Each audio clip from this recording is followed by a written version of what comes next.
और कोरोना की चौथी लहर के पेश नजर सिंध में कोरोना से बचाव के लिए सख्त पाबंदियां लगा दी गई हैं। सूबे में आज से 8 अगस्त तक जुज़वी लॉकडाउन होगा।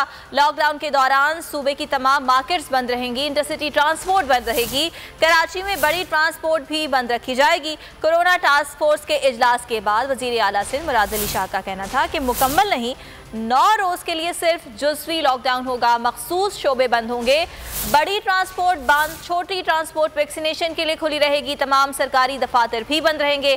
कराची में आज से डबल सवारी पर भी पाबंदी होगी।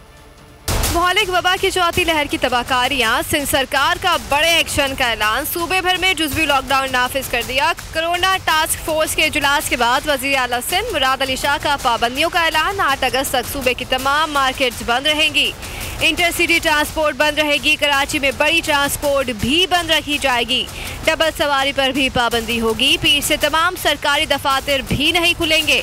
वज़ीर आला का मजीद कहना था कि मुकम्मल नहीं 9 रोज के लिए सिर्फ जुज़वी लॉकडाउन होगा। मखसूस शोबे बंद होंगे, तमाम रेस्टोरेंट भी बंद रहेंगे, आउटडोर की इजाज़त होगी, दुकानों को शाम 6 बजे तक खुला रखने की इजाज़त होगी, मेडिकल स्टोर्स, दूध की दुकानें, पेट्रोल पंप्स खुले रखने की इजाज़त होगी। साफियों और पैरामेडिकल स्टाफ को पाबंदियों से इस्तिस्ना होगा। वज़ीर आला ने एक बार फिर खबरदार किया कि वैक्सीन ना लगवाने वालों को 31 अगस्त के बाद तनख्वाह नहीं मिलेगी।